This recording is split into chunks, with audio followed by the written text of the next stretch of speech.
Shoot for the moon. Even if you miss, you will land among the stars. With this wonderful twinkling thought, a very good morning to all my dear students. I, Shreya Jadhav, welcome you all to my e-learning channel. And today we are going to learn English Grade 12, Chapter 2, The Lost Spring. Over here we have two stories. The first one is Sometimes I Find a Rupee in the Garbage. And the second story is I Want to Drive a Car. Both the stories are written by Anees Chung. In the previous video of part 1, we have gone through the explanation and reading of the first story, that is Sometimes I Find a Rupee in the Garbage. Over there we have seen how Sahib-e-Alam, a little teenage boy, loses his childhood and how all of a sudden he has his family's responsibilities to be fulfilled. From rag picking, he has become and changed into a person working really hard at tea stalls and helping his family. This is what we have learnt in the first story. Today we are going to learn the second story and we will do the reading and the explanation of the second one, that is I Want to Drive a Car. So before going ahead, let us go through about the author.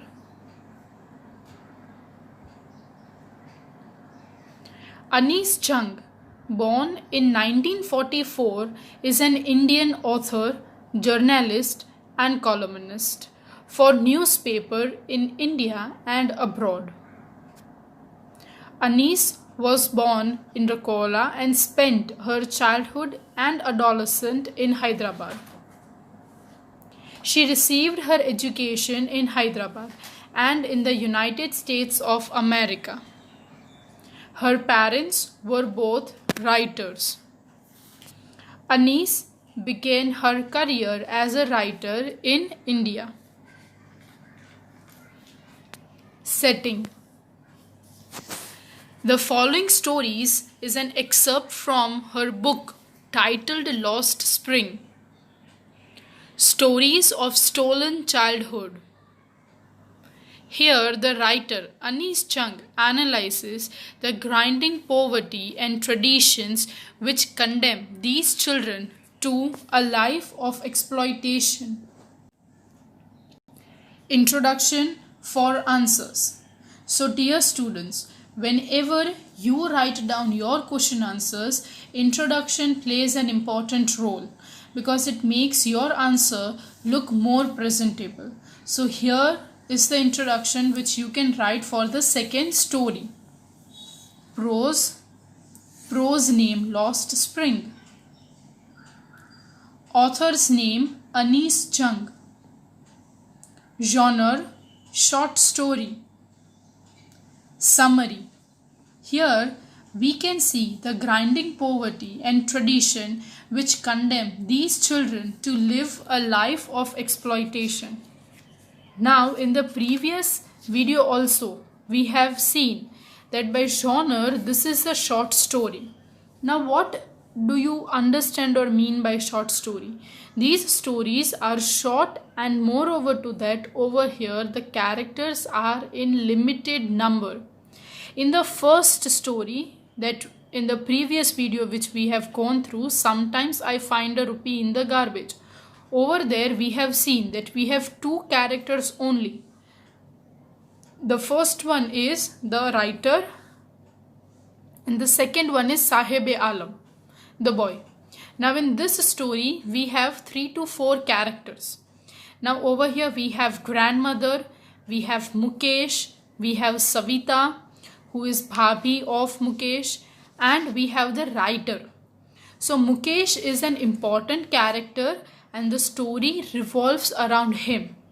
What are his ambitions and what he wants to achieve? So now let us start the reading and the explanation of the second chapter. Second story. The second story is I want to drive a car. Mukesh insists on being his own master. I will be a motor mechanic, he announces. Do you know anything about cars? I ask. I will learn to drive a car, he answers, looking straight into my eyes. His dreams looms like a mirage amidst the dust of streets that fill his own town Firozabad, famous for its bangles. Every other family in Firozabad is engaged in making bangles. It is the center of India's glass blowing industry where families have spent generations and generations working around furnaces, welding glass, and making bangles for all the women in the land, it seems. So, in the introduction, in the first paragraph, over here, the Mukesh is telling that he will become master of his own and he wants to become a motor mechanic.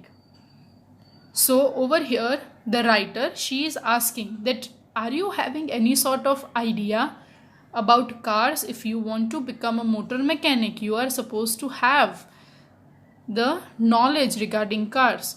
Then Mukesh is replying that I will learn how to drive a car. I will know all the details related to car. And he was really very, we can say, keen and strengthened about his own power, what he wants to become. His mindset was very clear of what he wants to achieve.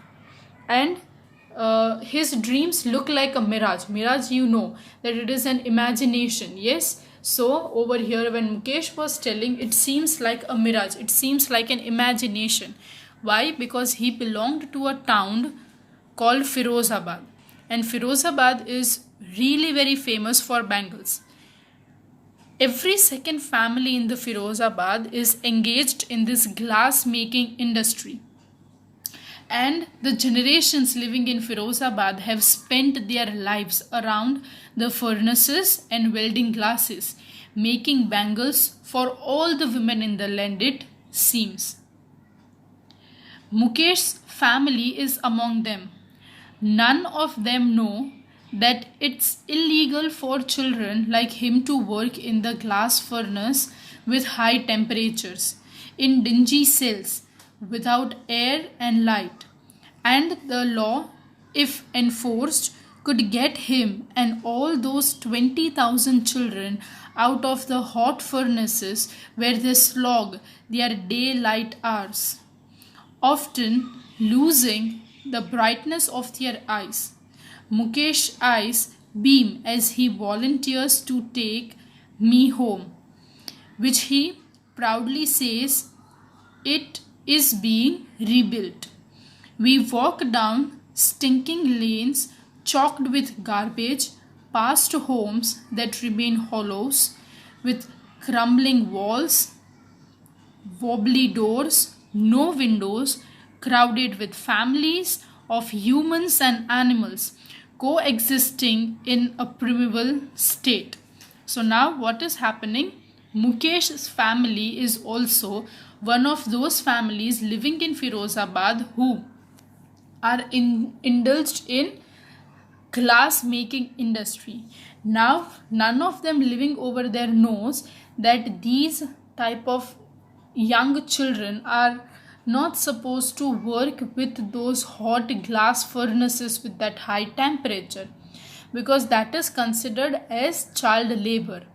And moreover to that, if the government will come to know about this thing, then almost 20,000 children would be saved from these hard earned work, that is working with the furnaces, because as they are spending a greater part of their day or life in and around the furnace, there are chances that they lose their brightness of their eyes. But Mukesh was really very excited. He was really very volunteer to take the writer home. And he proudly says that his house is being rebuilt or reconstructed. But when they set out, when they started to walk, there were stinking lanes, means it was not having that pleasant fragrance. Yes, it was smelling really very bad because the lanes were choked with garbages. Moreover to that, the homes were not having proper walls. They were having wobbly doors, means the doors were really very weak. They didn't had any sort of windows, and the house was crowded with families of humans, and not only humans but also animals. All of them used to live in one home, and it seems so that all of them are living in the primeval state, means past state. He stops at the door of one such house, bangs a wobbly iron door with his foot, and pushes it open. We enter a half-built shack. In one part of it, thatched with dead grass, is a firewood stove over which sits a large vessel of sizzling spinach leaves. On the ground, in large aluminium platters, are more chopped vegetables. A frail young woman is cooking the evening meal for the whole family. Through eyes filled with smoke, she smiles. Now what is given over here, the writer and Mukesh, both of them are going to Mukesh house. They are standing at the door and the iron door was banged open.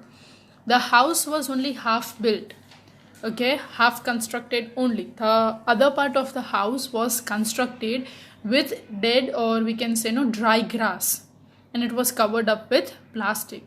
And there was a firewood stove over there, and a large vessel was put, and in the large vessel spinach leaves were being cooked along with some chopped vegetables. And a frail young woman, okay, a very young woman was cooking an evening meal for the whole family. Her eyes were filled with smoke, but still she continues to smile. She is the wife of Mukesh, elder brother, not much older in years.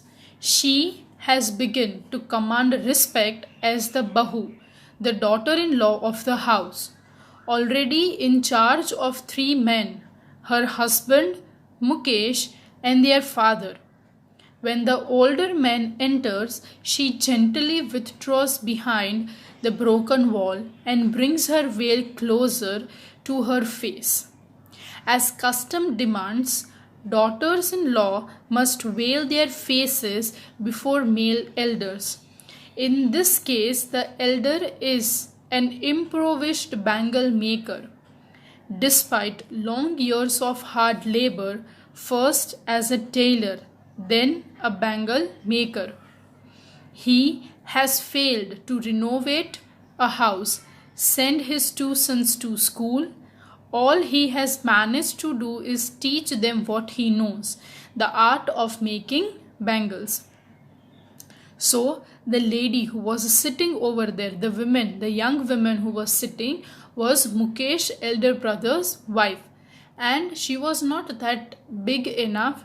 She was also, we can say in her early, or we can say in her early adulthood, we can say. But as she is daughter-in-law, she is considered as Bahu in the family.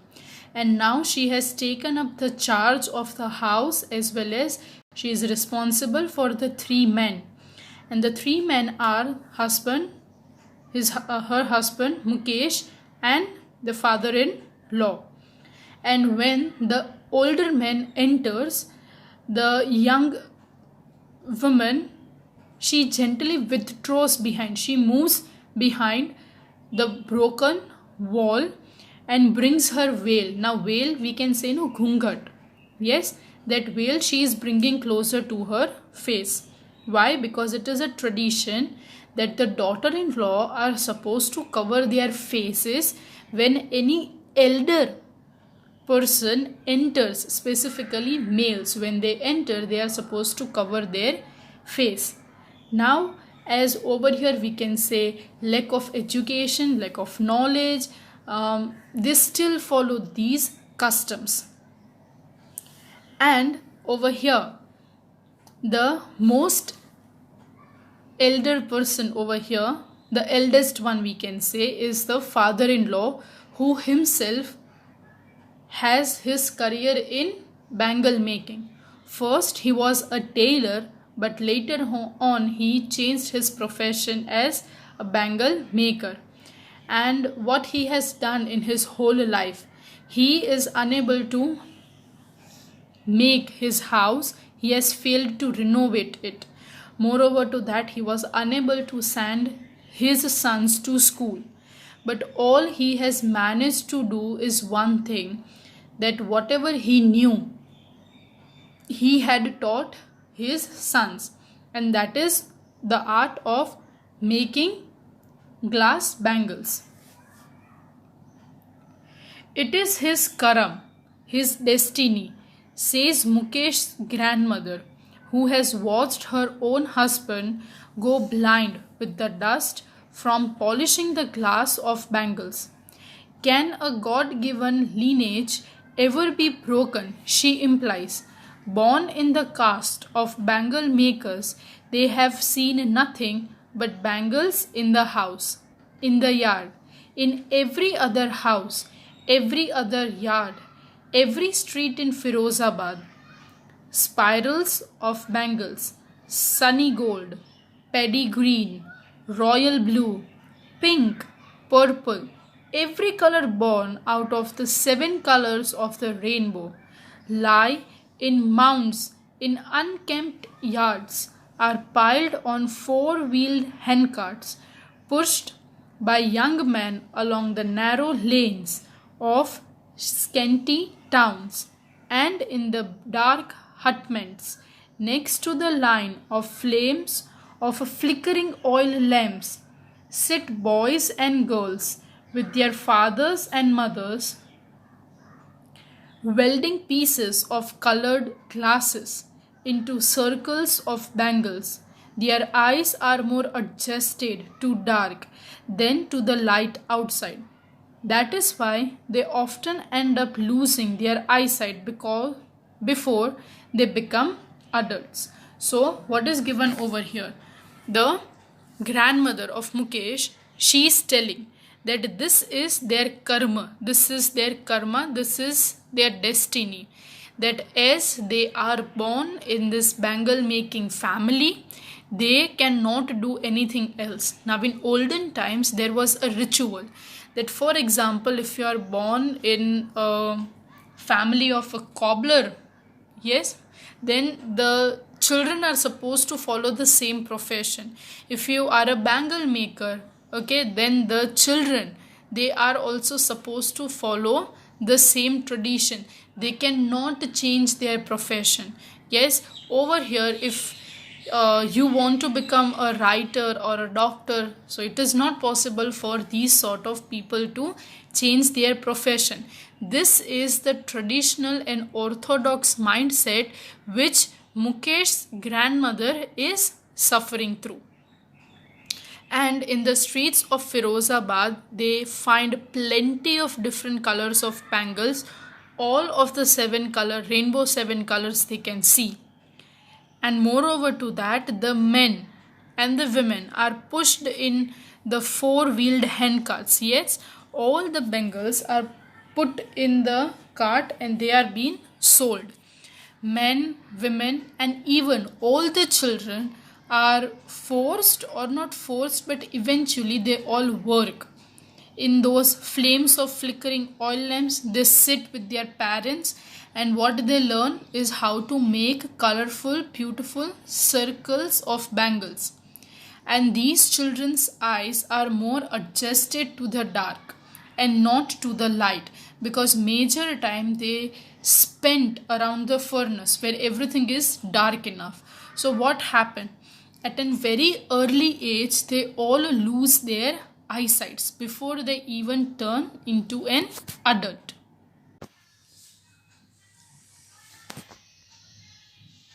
Savita, a young girl in a drab pink dress sits along an elderly woman, soldiering pieces of glasses. As her hands move mechanically like the tongs of a machine, I wonder if she knows the sanctity of bangles she helps make. It symbolizes an Indian woman's suhag, auspiciousness in marriage. It will draw, it will dawn on her suddenly one day when her head is draped with a red veil, her hands dyed red with henna, and red bangles rolled over her wrist. She will then become a bride, like the old woman beside her who became one many years ago. She still has bangles on her hand. So, what is given over here? Now, we are talking about the daughter in law. Her name is Savita, and she is a young girl. She is draped, means she is wearing a pink dress. She is sitting along that elderly woman, and she is no soldiering the pieces of the glasses. She is arranging it, and her hands are moving so fast that it looks like the machine is working. When she is making these bangles, she eventually doesn't know the importance of those bangles and how auspicious it is for Indian women, because it is considered as a suhag. Okay, that auspiciousness in marriage. Whenever any woman gets married, after that they are supposed to put bangles in their hand. It is considered uh, as their suhags type of thing. And over here, what will happen one day, the same thing will happen with her also, that she will also be dressed up, or she will also be wearing these sort of no clothes, red clothes, because red color symbolizes a good woman, yes, in the life of Indian people. So over here, she will be also becoming a bride, and the old woman who was sitting over there, she has become one of those brides years ago. And what is the reason why we can say like that? Because she is still having bangles in her hands, in her wrist, but no light in her eyes.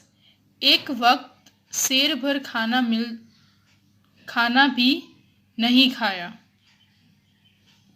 She says in a voice drained of joy. She has not enjoyed even one full meal in her entire lifetime. That's what she has reaped. Her husband, an old man with a flowing beard, says, I know nothing except bangles. All I have done is make a house for the family to live in.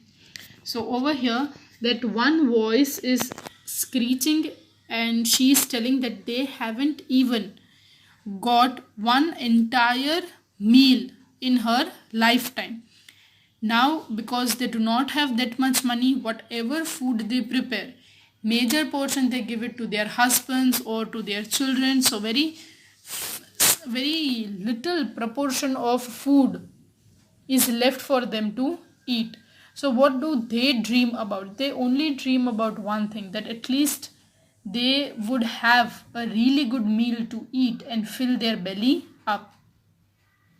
And the husband is replying, that old man, the eldest member in the family, is replying that he knows only one thing, and that is to make bangles. And all his life he has done this, and he has made the house for the family. Now for this bangle making family to have a permanent shelter is also a great achievement what they have done in their life. Hearing him, one wonders if he has achieved what many have failed in their lifetime. He has a roof over his head. So it seems to us, or he thinks like that plenty of people do not have permanent home to stay.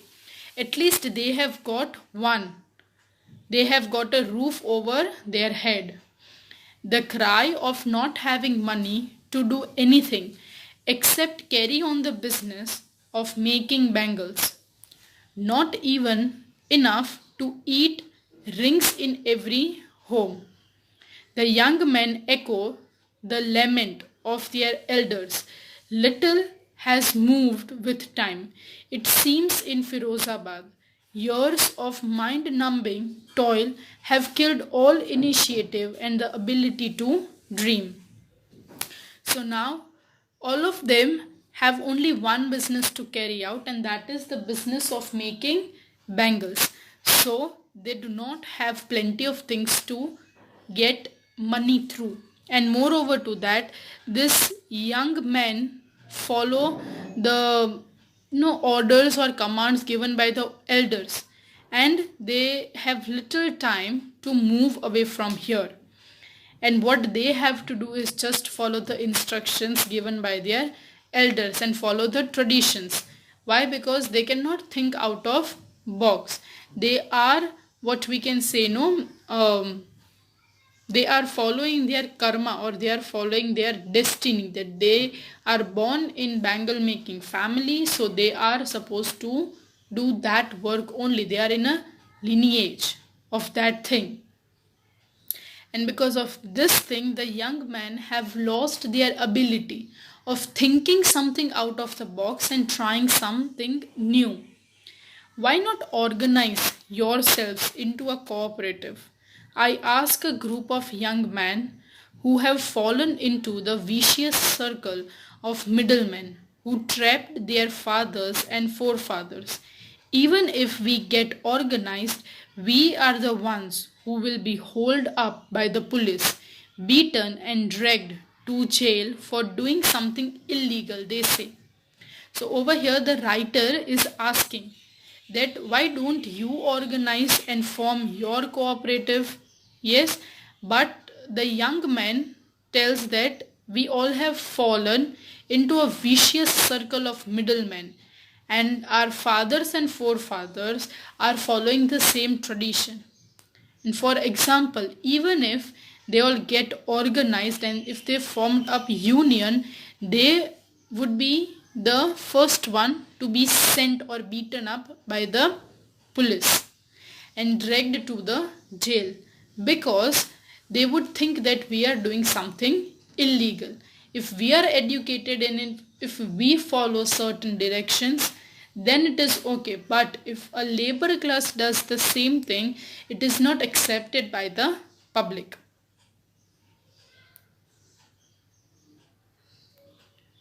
There is no leader among them, no one who would help them see things differently. Their fathers are as tired as they are. They talk endlessly in a spiral that moves from poverty to apathy, to greed and to injustice.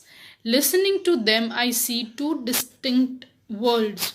One of the family caught in poverty, in a web of poverty burden.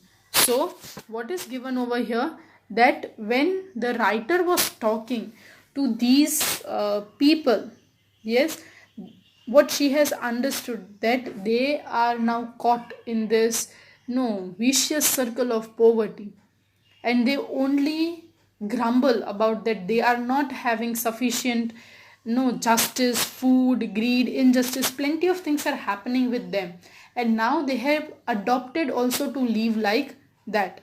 But they are not thinking that if we want to change our future and our upcoming generations future, we are supposed to take an initiative, a step ahead, so that we can work even better. And this mindset is not only of the eldest people in the family, but even this is the mindset of the young generation in the family also, because always they are being called up in that manner only. By the stigma of caste in which they are born. The other, a vicious circle of sahukars, the middlemen, the policemen, the keepers of law. the bureaucrats, and the politicians. Together, they have imposed the baggage on the child that he cannot put down. Before he is aware, he accepts it as naturally as his father. To do anything else would mean to dare, and daring is not a part of his growing up. When I sense a flash of it in Mukesh, I am cheered. I want to be a motor mechanic, he repeats. So, what is given over here? That they all are forced in this caste system in which they are born, and moreover to that they are formed in this vicious circle of middlemen, that is sahukars. And this middlemen includes the policemen, the keepers of law, the bureaucrats, the politicians, everyone. And they all together imposed baggage on the child that they cannot put down. And moreover to that, now they have also naturally accepted this thing. And daring is not a part of his growing up. When I sense a flash of it in Mukesh, I am cheered. I want to be a motor mechanic, he repeats. He will go to a garage and learn. But the garage is a long way from his home. I will walk, he insists. Do you also dream of flying a plane?